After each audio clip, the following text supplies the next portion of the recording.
नमस्कार दोस्तों, GK mythology में आपका स्वागत है। मैं आज फिर हाजिर हूँ करंट अफेयर्स को लेकर। उम्मीद करता हूँ आप लोग कुशल मंगल होंगे इस महामारी के बीच। और जैसा कि मैं हर बार कहता हूँ, अगर मेरी वीडियोस आपको अच्छी लगती है तो मेरी हौसला अफजाई के लिए लाइक एंड शेयर कर दीजिएगा ऐसे लोगों को जिनको सही में करंट अफेयर्स को डिटेल्स में डिस्क्रिप्टिव फॉर्म में पढ़ने की, जानने की बहुत ज़्यादा ज़रूरत है। और मेरी वीडियोस की फर्दर नोटिफिकेशन को पाने के लिए बेल आइकन को दबा दीजिएगा एंड चैनल को सब्सक्राइब कर लीजिएगा। चलिए बढ़ते हैं करंट अफेयर्स की ओर। अभी रस्किन बॉन्ड की एक नई बुक रिलीज हुई है जिसका नाम है इट्स अ वंडरफुल लाइफ। इसको पब्लिश किया है एलएफ बुक कंपनी ने। जैसे कि आप देख पा रहे हैं इमेज में, ये है राइट साइड पे हमारे, सॉरी एक ही तो बंदा है इमेज में, ये है रस्किन बॉन्ड और ये है इनकी book it's a wonderful life road to happiness. ये है बुक, ये है रस्किन बॉन्ड की नई बुक। मैं दोबारा रिपीट करता हूँ, इट्स अ वंडरफुल लाइफ। बात कर लें रस्किन बॉन्ड की, तो इनको बहुत सारे अवार्ड से सम्मानित किया गया था, उनमें से कुछ मैंने यहाँ पे इंक्लूड किए हैं। इनको 1999 में पद्मश्री से सम्मानित किया गया था, 2014 में पद्म भूषण से और 2012 में दिल्ली सरकार ने इनको लाइफ टाइम अचीवमेंट अवार्ड से सम्मानित किया था। तो रस्किन बॉन्ड की कुछ और बुक्स की बात कर लें तो इनकी सबसे पहली जो बुक थी वो थी the room of the roof. देखिए इनके लिए, इस बुक के लिए इनको जॉन लेवलिन रीस प्राइज भी मिला था। ठीक है। और नेक्स्ट बुक की बात करें, our trees still grow in Dehra, इस बुक के लिए इनको साहित्य अकादमी अवार्ड मिली थी। बाकी बुक्स की बात कर लें, दिल्ली इज़ नॉट फार, आपको याद होगा दिल्ली बहुत दूर है, ये बात किसने कही थी हिस्ट्री में? Nizamuddin Auliya, right, I think so, Nizamuddin Auliya ने ये बात कही थी। तो इनकी जो बुक है Delhi is not far, Delhi दूर नहीं है। साथ साथ और भी हैं, a gallery of rascals, angry river, rhododendrons in the mist, roads to Mussoorie sorry. बढ़ते हैं नेक्स्ट की तरफ। अभी हाल ही में इंडिया ने अपने ओलंपिक के लिए ऑफिशियल थीम सॉन्ग को रिलीज़ कर दिया है। इसका नाम है लक्ष्य तेरा सामने है। अब देख पा रहे हैं बीच में, ये मिडिल में है किरण रिजिजू, हमारे स्पोर्ट्स मिनिस्टर। राइट साइड में है Mohit Chauhan ji, and even who is this I don't know. चलिए, तो ये जो गाना है इसको कंपोज और गाया गया है मोहित चौहान के द्वारा, जो कि राइट साइड पे एकदम कॉर्नर पे खड़े हैं। और ये गाना है लक्ष्य तेरा सामने है। ये अभी इंडिया के ऑफिशियल ओलंपिक थीम सॉन्ग के रूप में रिलीज़ की गई है इस गाने को। ठीक है, आप सुन सकते हैं यूट्यूब में जाकर या फिर कहीं और से डाउनलोड कर सकते हैं। अच्छा, ये गाना बात कर ले ओलंपिक्स की, तो टोक्यो ओलंपिक्स जो है ये 23 जुलाई से स्टार्ट होने वाली है। जैसे कि मैंने पहले भी कहा है आपको, 23 जुलाई से स्टार्ट होने वाली है, टिल 8 अगस्त तक होने वाली है। इवन मैंने इसके बारे में आपको बहुत सारी इन्फॉर्मेशन भी पहले दी थी, जैसे 5 नए स्पोर्ट्स को इंट्रोड्यूस किया गया है इस बार के टोक्यो ओलंपिक्स में।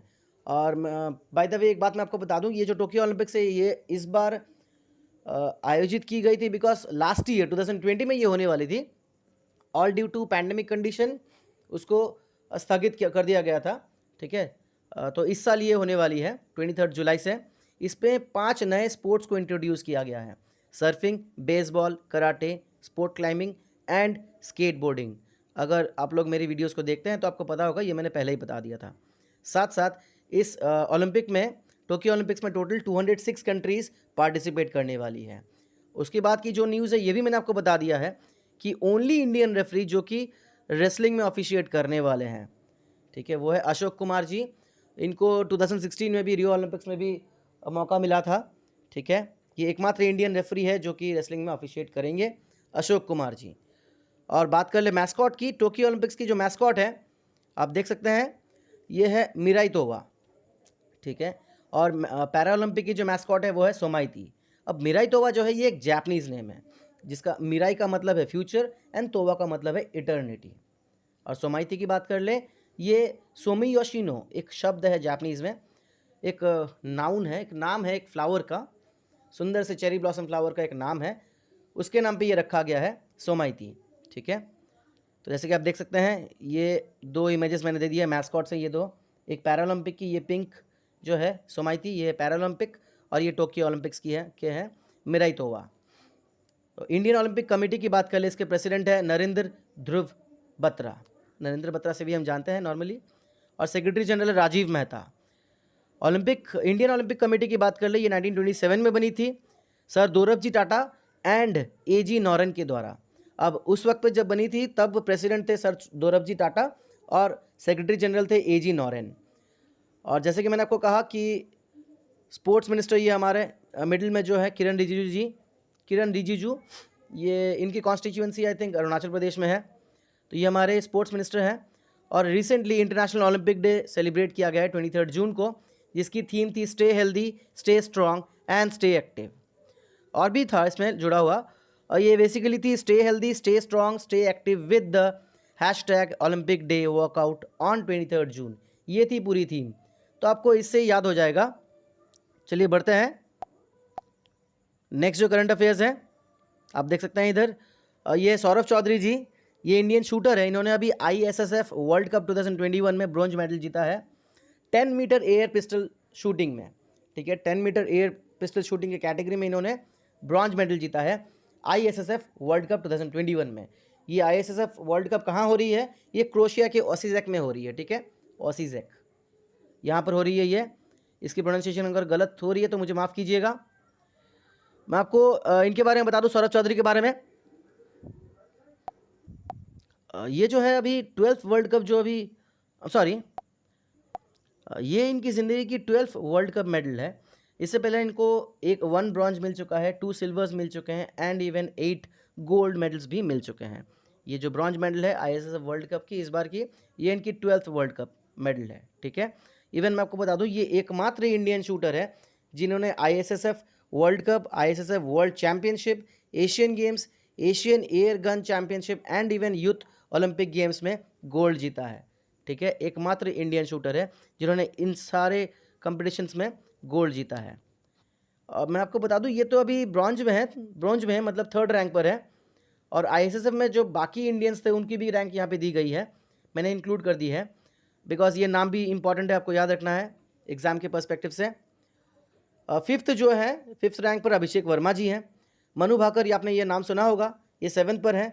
यशस्विनी सिंह देसवाल, ये 8th रैंक पर है। बात कर ले ISSF की, तो ISSF की फुल फॉर्म होती है इंटरनेशनल शूटिंग स्पोर्ट फेडरेशन। ये 1907 में बनी थी। ठीक है, ISSF जो है ये 1907 में बनी थी, और जो ये वर्ल्ड कप है ये 1986 में बनी थी। इसके हेडक्वार्टर्स है म्यूनिक जर्मनी में। इसके प्रेसिडेंट है व्लादिमीर लेसिन। ठीक है, चलिए बढ़ते हैं नेक्स्ट की तरफ। हाल ही में उड़ीसा गवर्नमेंट ने न्यूमोकोकल कॉन्जुगेट वैक्सीन की बात की है। ठीक है, बताया जा रहा है कि उड़ीसा जो सरकार है वो 30 जून तक ये वैक्सीनेशन स्टार्ट कर देगी। और ये जो वैक्सीनेशन होने वाली है ये अंडर यूनिवर्सल वैक्सीनेशन प्रोग्राम, ये यूनिवर्सल वैक्सीनेशन प्रोग्राम के अंतर्गत ये vaccine PCV pneumococcal conjugate vaccination होने वाली है 30 जून को। ठीक है, मैं आपको बता दूं, बताया जा रहा है कि इस वैक्सीनेशन के तहत करीब 8 लाख बच्चों को फ़ायदा पहुंचेगा। इस स्टेट में, उड़ीसा के स्टेट में न्यूमोनिया एंड मेनिंजाइटिस से जो भी बच्चे पहले त्रस्त होते थे, प्रभावित होते थे, उससे करीब 8 लाख बच्चों को फ़ायदा मिलेगा। इनकी डेथ रेट कम होगी। इवन जो त्रस्त होते थे, प्रभावित होते थे जो बच्चे, उसकी भी रेट बहुत ज़्यादा लो हो जाएगी इस वैक्सीनेशन के कारण, न्यूमोकोकल कंजुगेट वैक्सीन। ठीक है, जैसे कि आप देख पा रहे हैं ये न्यूमोकोकल वैक्सीन है। और मैं आपको बता दूं इंडिया की जो पहली न्यूमोकोकल वैक्सीन थी ये डेवलप की गई थी सीरम इंस्टीट्यूट ऑफ इंडिया के द्वारा। आपको पता होगा सीरम इंस्टीट्यूट ऑफ इंडिया जो अभी कोवैक्सीन बना रही है। ठीक है, इवन ये सिर्फ सीरम इंस्टीट्यूट ऑफ इंडिया से नहीं, साथ साथ Serum Institute of India associated है Bill and Melinda Gates Foundation के साथ। Bill and Melinda Gates Foundation क्या है, एक बार मैं आपको रिवाइंड करवा दूं।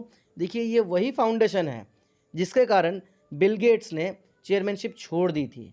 ठीक है, कहा था मैं अब हम थोड़ा सोशल वर्क पे ध्यान देने वाले हैं, तो इसको बहुत बड़ा एक फाउंडेशन माना जाता है। ठीक है, फाइनेंशियल फाउंडेशन मानी जाती है इसको। तो चलिए बढ़ते हैं, उड़ीसा की कैपिटल की बात कर लें। यह है भुवनेश्वर। चीफ मिनिस्टर है नवीन पटनायक। इसके गवर्नर है गणेशी लाल। चलिए नेक्स्ट की तरफ बढ़ते हैं। अभी हाल ही में चाइना ने, ये बहुत ज़्यादा कंट्रोवर्शियल है, चाइना और क्या क्या करेगी पता नहीं, ये कुछ भी कर सकती है हथियाने के लिए जगह, किसी भी देश की जगह को हथियाने के लिए। चलिए जान लेते हैं। चाइना जो है इसने अभी तिब्बत में नियर इंडियन बॉर्डर, अरुणाचल के करीब ही एक छोटा सा टाउन है तिब्बत में, निंगेही नाम की, वहाँ पर इन्होंने उस रूट पे इन्होंने पहली इलेक्ट्रीफाइड बुलेट ट्रेन इनॉग्रेट की है। ठीक है, मैं दोबारा दोहराता हूँ, चाइना ने पहली इलेक्ट्रीफाइड बुलेट ट्रेन तिब्बत में इनॉग्रेट की है। तिब्बत में कहा, तिब्बत में निंगेही में। ठीक है, जो कि तिब्बत की कैपिटल ल्हासा और निंगेही को जोड़ेगी। निंगेही कहाँ है, देखिए मैं आपको बता दूँ, निंगेही जो है ये अरुणाचल से एकदम करीब है। ठीक है, इवन मैं आपको बता दूँ, बताया जा रहा है कि अगर इंडिया और चाइना के बीच अगर कहीं झड़प होती है, ठीक है, उस एरिया में, तो ये जो रेलवे सिस्टम है वहाँ का, ये जो रेलवे सिस्टम बनाई गई है, सिचुआन तिब्बत रेलवेज, ये बहुत ज़्यादा मदद करने वाली है चाइना की रिसोर्सेज पहुँचाने के लिए, resources even artilleries, weapons, what. ठीक है, तो ये जो लासा एंड निंगेही रेलवे है, ये एक छोटा सा सेक्शन है सिचुआ तिब्बत रेलवेज की। ठीक है, एक्चुअल जो प्रोग्राम है उसका नाम है सिचुआ तिब्बत रेलवे। इसका एक छोटा सा सेक्शन है लासा एंड निंगेही रेलवे। देख पा रहे हैं आप। बात कर ले चाइना की, तो इसकी कैपिटल है बीजिंग, जिसको हम पेकिंग के नाम से भी पहले जानते थे, और इसके प्रेसिडेंट है जी जिनपिंग, और इसके प्रीमियर, देखिए प्रीमियर और प्रेसिडेंट समझ लीजिए। देखिए यहाँ पर प्रेसिडेंट भी बहुत ज़्यादा स्ट्रांग होता है। जैसे हमारे इंडिया में क्या है, डिजियोर और डिफैक्टो। प्रेसिडेंट को बताया जाता है डिजियोर, मीन्स ये है तो हमारे इंडिया का पहला इंसान, sorry first citizen of India president कहलाता है, परंतु इसकी पद और एक बात, इसकी पद सबसे ऊंची मानी जाती है, परंतु पावर एक्चुअल में होती है प्राइम मिनिस्टर के हाथों। यहाँ पर वैसा है, यहाँ पर प्राइम मिनिस्टर होते नहीं है, यहाँ पर प्रेसिडेंट के हाथों बहुत सबसे ज़्यादा पावर होती है। जी जिनपिंग जो है, इसके प्रीमियर है ली केकियांग, आप देख सकते हैं सर्च करके गूगल में। Sorry, Your phone's in flight mode, so I can't help you with that at the moment. हाँ चलिए बढ़ते हैं। मैंने कुछ ऑर्गेनाइजेशंस के नाम यहाँ पे इंक्लूड किए हैं जो जिनका हेडक्वार्टर चाइना में है। कुछ है एशियन इंफ्रास्ट्रक्चर इन्वेस्टमेंट बैंक, जिसकी हेडक्वार्टर है बीजिंग में, ये 2014 में बनी थी। इसके बारे में मैं आपको एक बात बता दूं, अच्छा पहले नेक्स्ट वाला पढ़ लेते हैं। न्यू डेवलपमेंट बैंक, इसको हम ब्रिक्स डेवलपमेंट बैंक के नाम से भी जानते हैं। इसकी हेडक्वार्टर है 2014 में। ठीक है, इसकी जो ये फाउंडेशन हुई थी 2014 में, ये ब्राज़ील में हुई थी, और इसके हेडक्वार्टर्स है अभी शंघाई में। न्यू डेवलपमेंट बैंक, जिसको हम ब्रिक्स डेवलपमेंट बैंक के नाम से भी जानते हैं। और बात कर ले एशियन, जो हम अभी बता रहे थे, एशियन इंफ्रास्ट्रक्चर इन्वेस्टमेंट बैंक, ये 2014 में बनी थी। अब मैं आपको बता दूं 2014 में बनी तो थी, परंतु 2015 से ये फंक्शनिंग होना शुरू हुआ इसका, और इसमें करीब 103 मेंबर्स हैं। चलिए बढ़ते हैं नेक्स्ट की तरफ। अभी हाल ही में इंडियन मेंस और वुमेन हॉकी टीम के कैप्टन्स को चुन लिया गया है। इंडियन मेन हॉकी टीम के कैप्टन है मनप्रीत सिंह, जैसे कि आप पिक्चर में देख सकते हैं, और ये है रानी रामपाल जी, जो कि इंडियन वुमेन हॉकी टीम के कैप्टन बने हैं टोक्यो ओलंपिक्स के लिए, रानी रामपाल जी। और वाइस कैप्टन्स भी चुन लिए गए हैं। देखिए मनप्रीत सिंह जो है वो डिफेंडर हैं, और जो वाइस कैप्टन्स चुने गए हैं इंडियन हॉकी टीम के लिए वो है हरमनप्रीत सिंह, वो भी डिफेंडर हैं। इवन बीरेंद्र लकरा, ये भी डिफेंडर है। ये दो वाइस कैप्टन चुने गए हैं, और कैप्टन है मनप्रीत सिंह। और वुमेन हॉकी की बात करें तो इसके टीम के कैप्टन है रानी रामपाल, जैसे कि मैंने अभी आपको कहा। देखिए इनको थोड़ा वर्सटाइल माना जाता है, कभी कभी ऐसा स्ट्राइकर भी खेल लेते हैं, कभी कभी एज मिडफील्डर भी खेल लेते हैं। ठीक है, वाइस कैप्टन की बात करें तो डीप ग्रेस एक्का, ये एक डिफेंडर है इंडियन वुमेन हॉकी टीम के, एंड सविता पुनिया, ये गोलकीपर हैं। ठीक है, इन दोनों को वाइस कैप्टन के रूप में चुना गया है।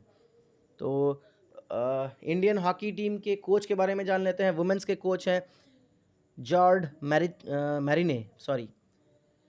मैरिने, और मेंस कोच हैं ग्राहम रीड। ठीक है, याद रखिएगा, ये बहुत इंपॉर्टेंट है।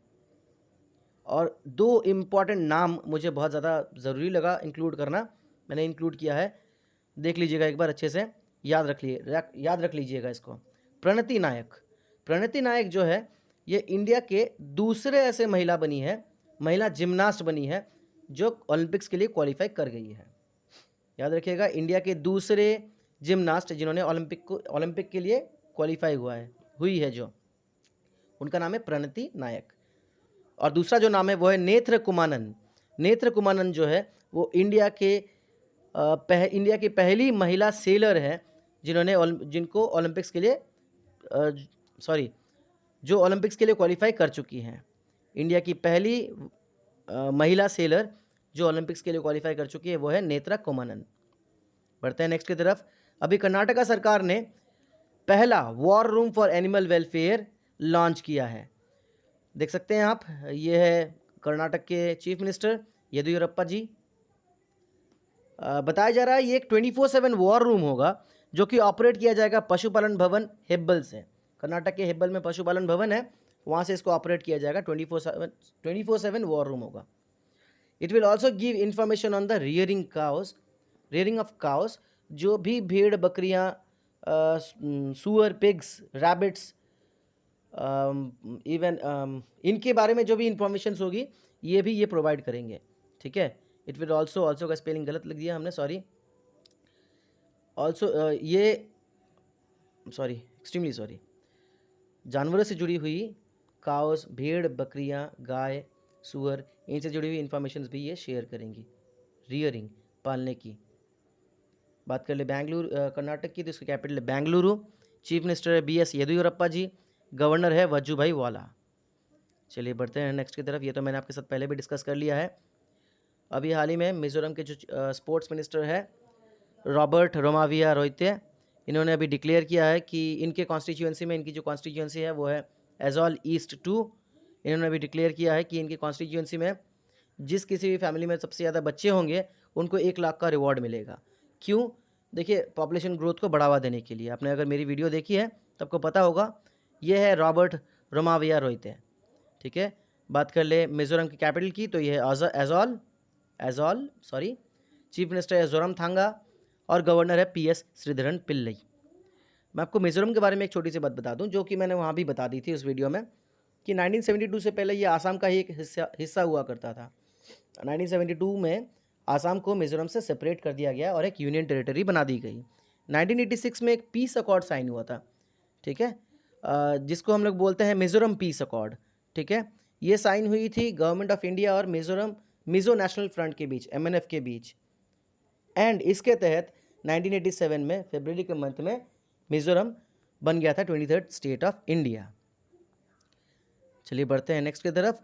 अभी हाल ही में international day against drug abuse and illicit trafficking celebrate की गई है 26 जून को। I will again repeat it for you.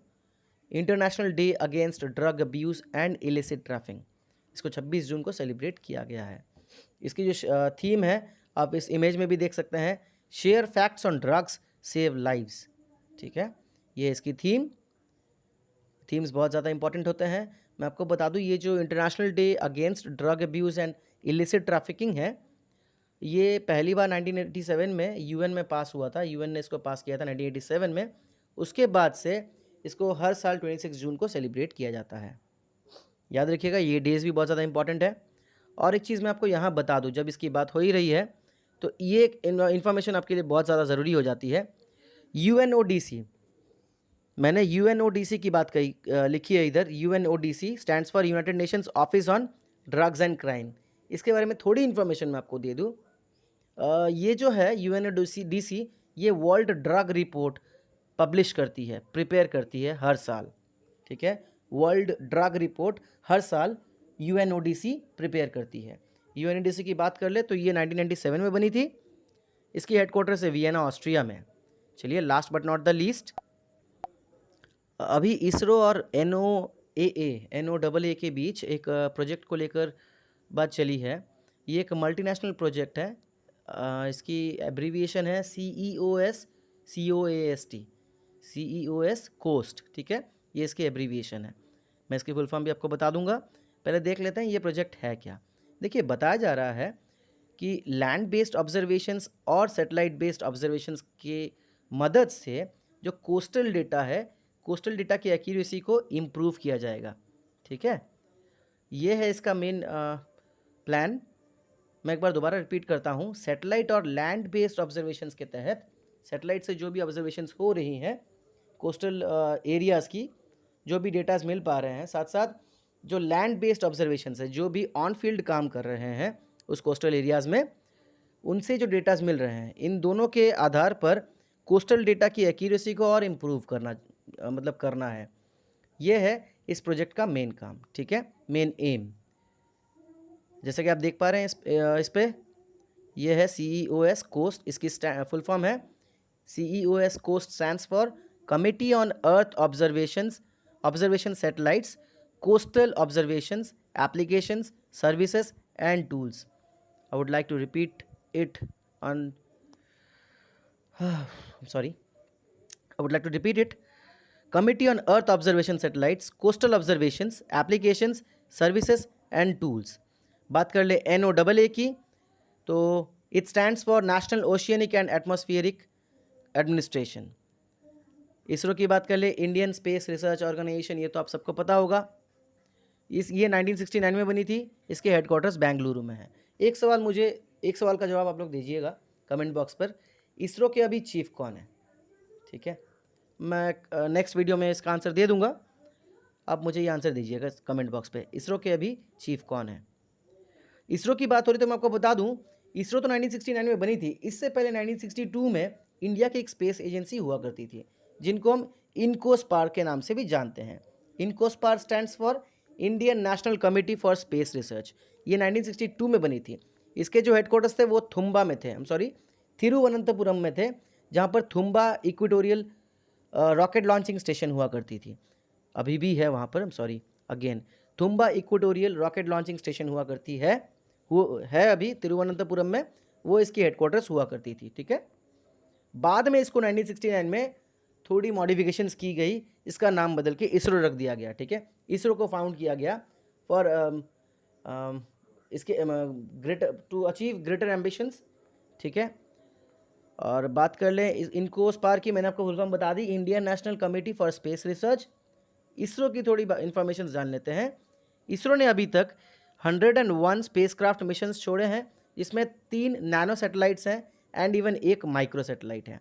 72 launch missions छोड़े हैं, 9 स्टूडेंट सैटेलाइट्स छोड़े हैं, 2 री एंट्री मिशंस छोड़े हैं. री एंट्री मिशन देखिए, मैं इसको बताना बहुत लंबा वक्त पड़ जाएगा इसको बताने के लिए, फिर भी छोटा सा मैं उदाहरण आपको दे देता हूँ, एक आइडिया आपको आ जाना चाहिए. री एंट्री मिशन क्या है? देखिए, कोई भी स्पेसशिप जब भी हमारे पृथ्वी से बाहर जाती है, हमारे एटमॉस्फेयर से बाहर जाती है, जाना तो उनका उतना मुश्किल होता नहीं है, परंतु जब वो रिटर्न आती है, आपको याद होगा कल्पना चावला जो थी, उनकी स्पेसक्राफ्ट जो थी वो नीचे आते वक्त वो जल गई थी. ठीक है, इसके बारे में कभी और डिटेल में हम डिस्कशन करेंगे. तो री एंट्री मिशन 2 की गई थी, उसमें से एक का नाम था care, not crew, care, CARE, care, and दूसरी थी SRE-1.